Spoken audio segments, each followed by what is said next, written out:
రాష్ట్రంలో కూటమి ప్రభుత్వం ఏర్పాటైన 7 నెలల్లో 2 లక్షల కోట్ల రూపాయలు పెట్టుబడులు వచ్చాయని రాష్ట్ర cooperative oil seeds growers federation chairman Telugu Desam party Visakha జిల్లా అధ్యక్షుడు గండి బాబ్జీ అన్నారు. విశాఖలోని తెలుగుదేశం పార్టీ కార్యాలయంలో జరిగిన మీడియా సమావేశంలో ఆయన మాట్లాడుతూ ఇప్పుడు వచ్చిన పెట్టుబడులకు సంబంధించిన ఒప్పందాలు గతంలోనే తామే చేసుకున్నామని వైసీపీ నాయకులు అంటున్నారని ఆరోపించారు. కానీ గత 5 ఏళ్లలో వైసీపీ ఏం సాధించిందని ప్రశ్నించారు.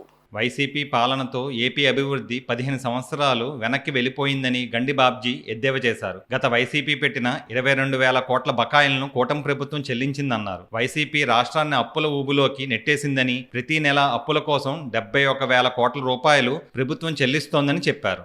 ఏ ప్రభుత్వం కూడా ఇంత ఘోరంగా అధపాతాలని పోయేటట్టు ప్రజలు తీర్చుకోవడం లేదు. ఎన్నో ప్రభుత్వాలు వచ్చాయి, ఎన్నో ప్రభుత్వాలు మనం చూసాం. ఏ ప్రభుత్వానికి ఎంత చెప్పకొట్టినట్టు ఎవరు కూడా ప్రజలు సమాధానం ఇవ్వలేదు. దీన్ని బట్టే మీరు అర్థం చేసుకోవాలి, మీరు ఏ స్థాయిలో పరిపాలించారో ఈ రాష్ట్రాన్ని, ఏ స్థాయిలో ఈ రాష్ట్రానికి అప్పులు తెచ్చిపెట్టారో. సుమారు 10 లక్షల కోట్ల అప్పులు తెచ్చిపెట్టి అందులో నువ్వే 7 లక్షల కోట్లు 8 లక్షల కోట్లు ఇంట్లో వేసుకున్నావు.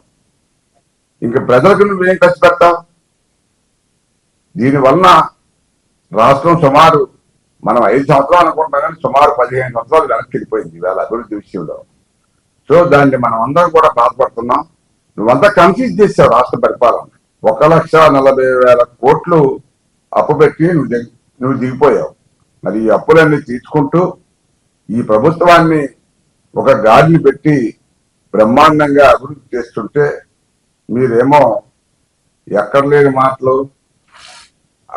మాటలు మాట్లాడి ఈ ప్రభుత్వాన్ని మీరు అప్పుడే దిగజార్చాలని చూస్తే ప్రజలు మిమ్మల్ని మళ్ళా ఇందాకే చెప్పినట్లు ఎక్కడుంచాలో అక్కడే ఉంచుతారు. అందువల్ల నేను కోరేది ఒకటే, మీ ద్వారా మీరు కూడా ప్రజలకి ఇవన్నీ కూడా వివరిస్తారని చెప్పి మీ ద్వారా తెలియజేస్తున్నా.